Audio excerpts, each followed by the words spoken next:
오늘 말씀은 사도행전 8장 26절에서 28절의 말씀으로 간절한 자에게 주신 선물이란 제목으로 말씀을 나누고자 합니다. 인간의 본성 중에는 변하지 않으려고 하는 욕구 본성이 있습니다. 편안한 삶, 안주한 삶, 어떤 변화를 두려워하는 삶이 나이가 가면 들수록 더 커져가는 것 같은데요. 그래서 정치적 성향 같은 것을 봐도 젊은 사람들은 진취적입니다. 하지만 나이가 들어갈수록 변화를 싫어하기 때문에 보수적인 경향이 많습니다. 그런데 신앙생활을 하다 보면 하나님께서는 우리의 이런 욕구, 본성 이런 것을 다 꺾으시고 그를 다른 곳, 다른 길로 인도하시는 것을 보게 되는데 오늘 본문의 말씀에 보면 오늘 본문의 말씀이 대표적인 말씀이라고 할 수 있습니다. 오늘 우리가 사도행전 8장의 말씀을 읽지 못했지만 이 사도행전 8장에는 두 주인공이 등장합니다. 한 명은 빌립, 다른 한 명은 네시라고 하는 사람이 등장하는데요. 우리가 먼저 이 빌립이라고 하는 사람을 살펴보면 이 빌립이라는 사람은 어떤 사람이었습니까? 사도행전 8장의 말씀에 보면 그는 사마리아라고 하는 지역에 가서 예수 그리스도의 복음을 증거했습니다. 그런데 참 놀랍게도 그 집사를 통해서 수없이 많은 사람들이 예수를 믿었을 뿐만 아니라 세례를 받고 기적과 이적을 통해서 많은 사람들이 주를 믿는 사건이 발생했습니다. 그럼 우리가 딱 이 사건을 보면 그 다음 절차는 뭘까요? 한 사람을 통해, 한 지도자를 통해 이런 일이 발생했다. 예수를 믿는 사람들이 늘어났다. 그럼 그 다음 절차는 그 사람들을 위해서요, 교회를 세우고 그들에게 새신자 교육, 양육 과정, 믿음의 교육들을 시켜서 믿음을 굳건하게 하는 것이 마땅한 일처럼 보입니다. 그런데 오늘 본문의 말씀에 보면 하나님께서는 그 사마리아의 빌립 집사에게 뭐라고 말씀하시냐면 그 안정된 자리를 떠나라라고 말씀하십니다. 그래서 26절이 이렇게 시작되고 있는데요. 주의 사자가 빌립에게 말하여 이르되 일어나서 남쪽으로 향하여 예루살렘에서 가사로 내려가는 길까지 가라 하니 그 길은 광야라. 지금 빌립 집사가 처한 상황이 어떤 상황이라고 있습니까? 이 빌립 집사를 통해서 수없이 많은 사람들이 예수를 믿고 기적과 이적이 일어나며 많은 열매들이 맺혀진 상황이라고 있습니다. 그럼 그 다음 절차는 방금 얘기했던 것처럼 그들을 교육하고 양육하는 게 마땅한 것 같지만 하나님께서는 그 빌립에게, 그 지도자에게 지금 네가 있는 그 자리를 떠나 광야로 가라고 말합니다. 여기서 말하는 광야라는 게 무엇입니까? 손에 잡히는 것이 아무것도 없는 황무지입니다. 반면에 자신의 현실은 어떻습니까? 주위를 보면 자신을 따르는 사람들이 많습니다. 쉽게 표현하면 개척교회 목사와 같은 역할입니다. 그런데 그를 통해서 엄청난 부흥이 일어난 겁니다. 그런데 하나님께서는 그 사람에게 떠나라. 우리가 이 말씀을 한번 곰곰이 생각해 보면 이렇습니다. 우리가 선교 여행을 갔는데 그 선교팀을 통해서요, 많은 기적이 일어나고 예수를 믿은 사람들이 넘쳐났습니다. 그런데 기도를 하는 중에 성령께서 지금 그곳이 아니라 오지로 더 들어가라. 그럼 그 선교팀이 그 기도 가운데, 그 감동 가운데 어떤 반응을 보일까요? 우리의 관심은 오지가 아닙니다. 지금 이것은 사탄아 물러가라, 기도를 다시 해야 되나, 이런 생각을 가질 때도 있습니다.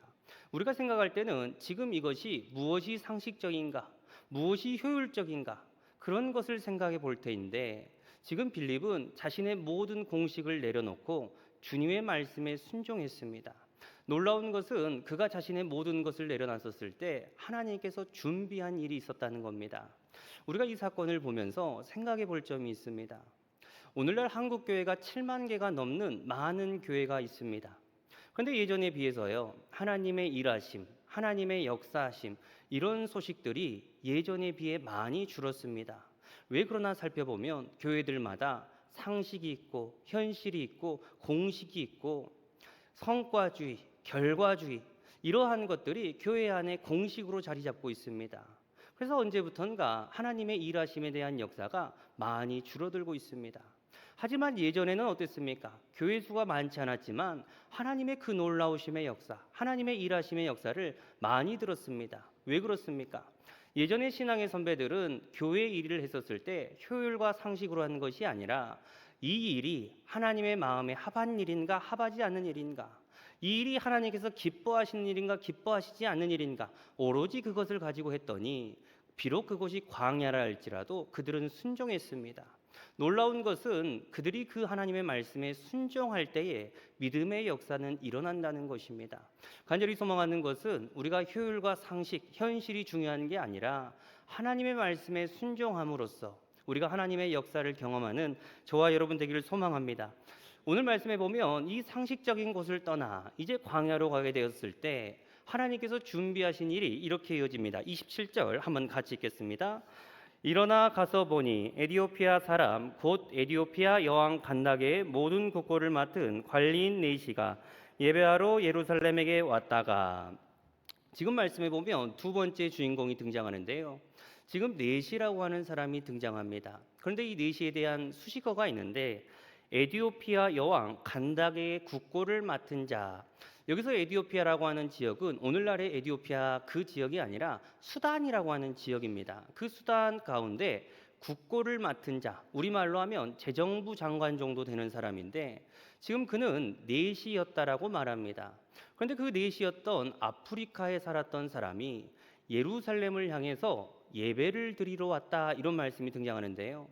아프리카에서 지금 이 예루살렘으로 예배를 드리러 오기 위해서는 그 당시 이동 경로를 보면 아프리카에서 애굽을 거쳐서요, 지중해 해안도로를 따라 오늘날 분쟁 지역인 그 가사 지역, 가자 지구를 거쳐서 유대 광야를 건너야만 예루살렘에 도착했습니다.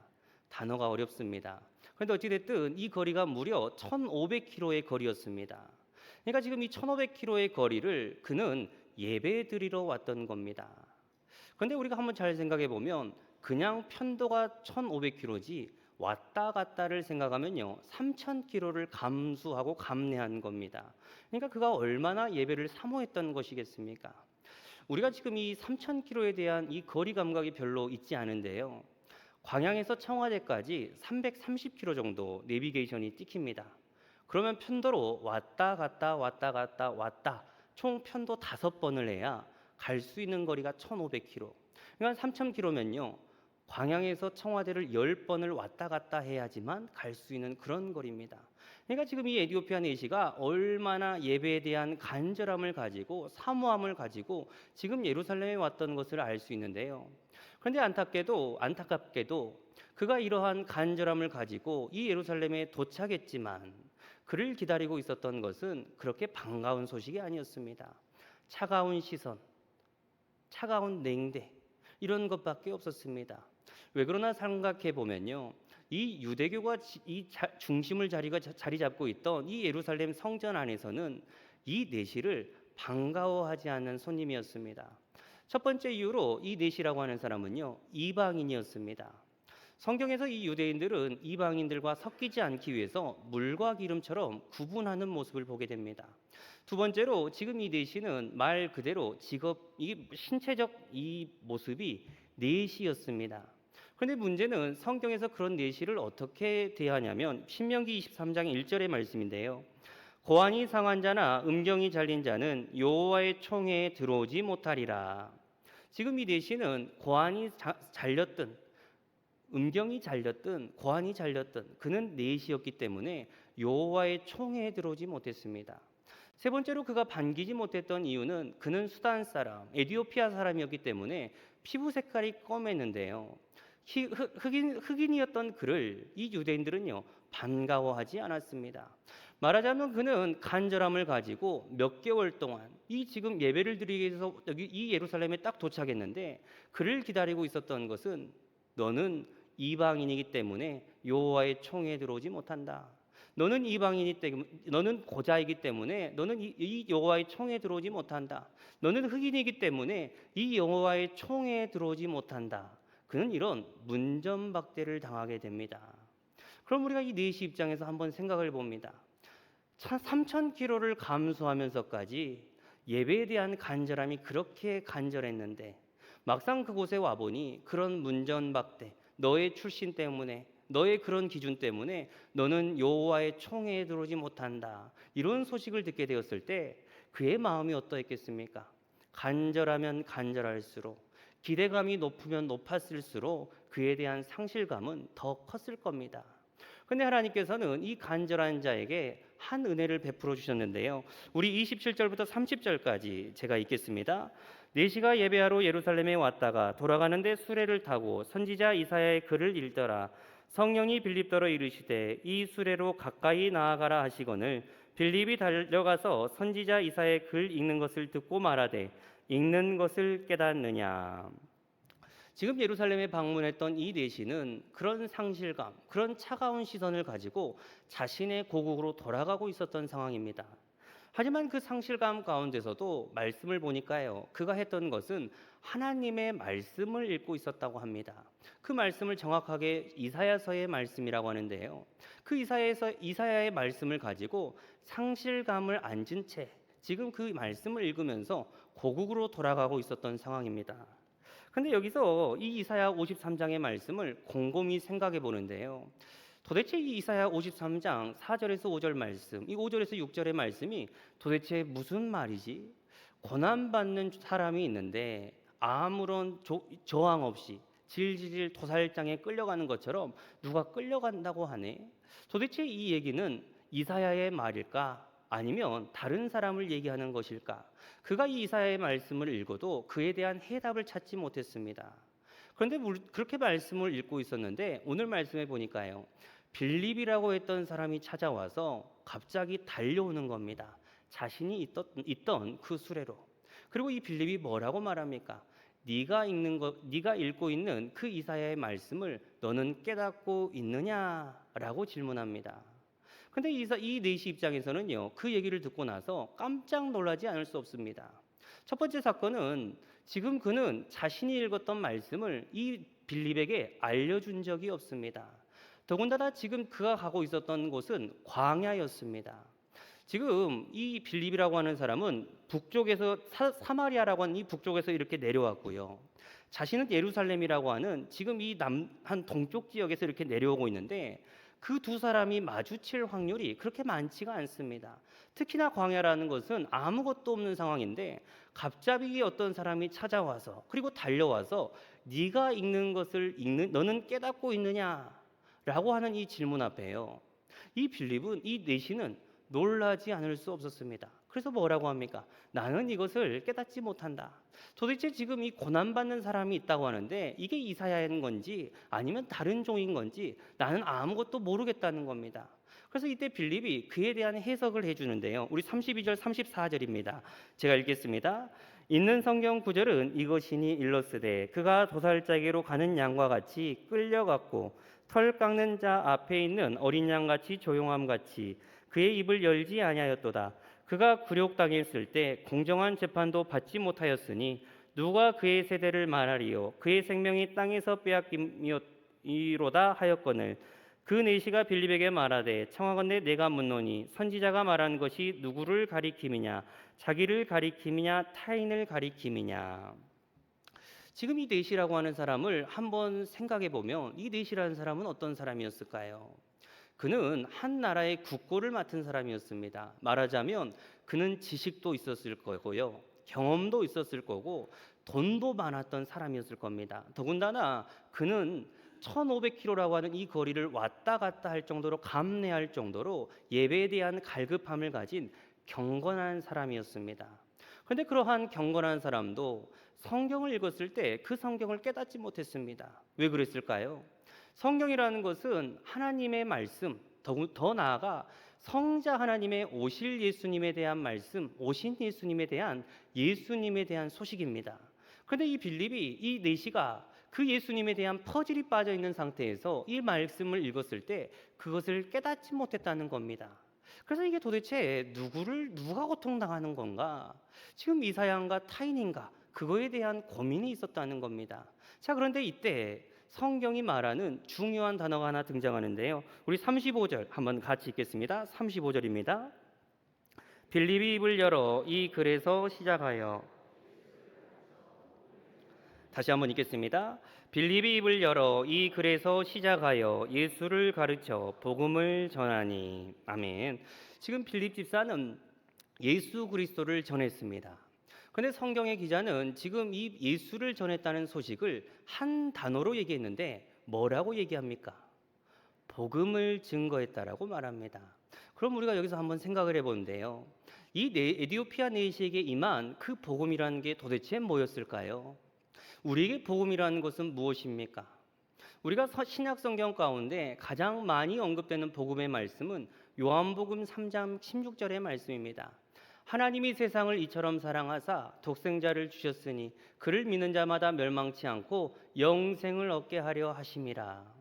지금 이 말씀이 어떤 말씀입니까? 인간은 자신의 죄의 결과로 하나님의 심판대 앞에 설 수밖에 없습니다. 그런데 하나님께서 그 인간이 멸망당하는 것을 원치 않아 그를 어떻게 합니까? 인간의 죄와 인간의 허물과 인간의 모든 죄악을 예수 그리스도에게 담당시키시고 그것을 해결하심으로 우리에게 생명의 길, 진리의 길, 영생의 길을 열었다는 것이 바로 복음입니다. 그런데 이 복음이 이 에디오피아 내시에게 어떻게 임했겠습니까? 당신이 그 복음을 믿었다고 한다면 당신이 설령 이방인이라 할지라도, 당신이 설령 총회에 들어가지 못하는 그런 고자라 할지라도, 당신이 설령 흑인이라 할지라도 당신이 예수 그리스도를 믿음으로 하나님의 자녀가 될 것입니다. 당신은 이 복음을 영접하시겠습니까? 쉽게 말하면 이런 복음이 임한 겁니다. 그런데 에디오피아 내시가 그 말씀을 읽었을 때 어떤 반응을 보이냐면 분명 자신은 이 예루살렘의 간절함을 가지고 왔습니다. 그런데 그들이 전하는 자신의 출신 성분, 자신의 기준을 가지고 그는 여호와 총회 앞에 들어가지 못하는 그런 상실감을 가지고 돌아왔는데 막상 예수의 복음을 딱 증거됐었을 때 유대교는요 자신의 기준을 가지고 구원을 받지 못한다라고 말하는데 지금 이 빌립이 전해준 예수의 복음은 어떻습니까? 내가 고자든 내가 이방인이든 내가 어떤 상황이든지 간에 너는 하나님의 자녀가 될 수 있다. 그 복음을 전해받았습니다. 그러니까 그가 그 소식을 딱 듣게 되었을 때 그의 반응이 무엇이냐? 36절 우리 같이 한번 읽겠습니다. 36절입니다.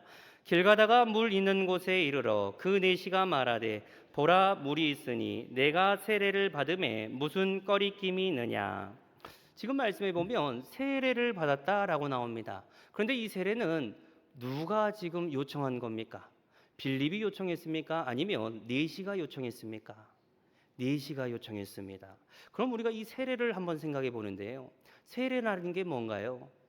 옛 삶은 다 주님 안에서 죽고 내가 주님과 연합함으로 새 삶이 시작되었다. 그것이 바로 세례입니다. 자신은 이 예루살렘에 도착했었을 때 여러 가지 기준을 가지고 총에 들어오지 못한다, 구원을 받지 못한다 그런 얘기를 들었지만요. 내가 예수의 복음을 들었을 때 나는 이제 주님 안에서 연합하여 새로운 삶이 시작되었다. 그래서 성경을 보면 그가 기쁨으로 나아갔다라고 말합니다. 여기서 말하는 기쁨이라는 것은 구원의 감격, 구원의 기쁨입니다. 우리가 오늘 본문의 말씀을 통해서요 중요한 사실을 깨닫게 되는데요. 내시는 분명 아프리카에서 이 예루살렘까지 간절함을 가지고 찾아왔던 사람이라고 했습니다. 그런데 그가 막상 도착했을 때는 이 유대교의 껍데기 복음 앞에 그는 나 같은 사람은 용서받지 못하구나, 나 같은 사람은 구원받지 못하구나 그런 상실감을 가지고 그는 돌아갔습니다. 그런데 하나님께서는 이 간절한 자에게 무엇을 준비하셨습니까? 빌립이라고 하는 사람을 광야에 내몰면서까지 이 간절한 자에게 그를 준비시켰습니다. 더 나아가 그 예배를 사모하고 그 간절한 자에게 무엇을 허락하셨습니까?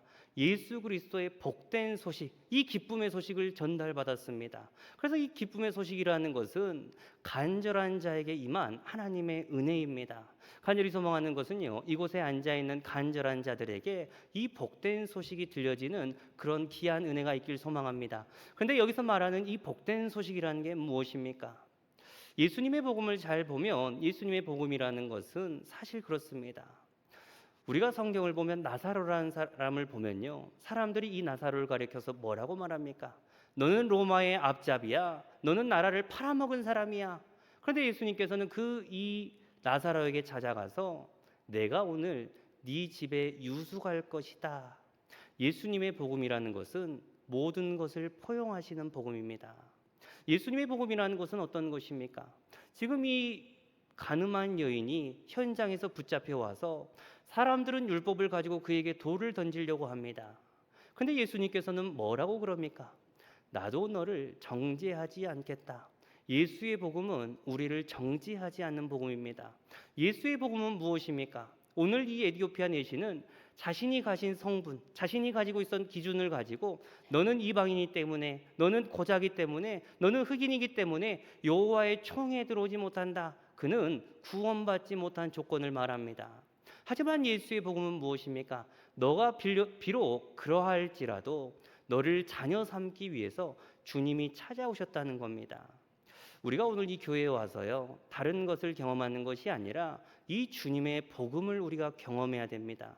간절히 소망하는 것은 우리 마음 가운데 다른 것을 품고 가는 것이 아니라 내가 비록 지금까지 어떻게 살았든, 내가 비록 어떤 사람이었든 그게 중요한 게 아니라 그럼에도 불구하고 우리를 사랑한다 말씀하신 하나님, 우리를 자녀 삼아 주신다고 하시는 그 복음의 복된 소식이 오늘 저와 여러분에게 들려지는 이 복된 예배가 되기를 주님의 이름으로 축원합니다.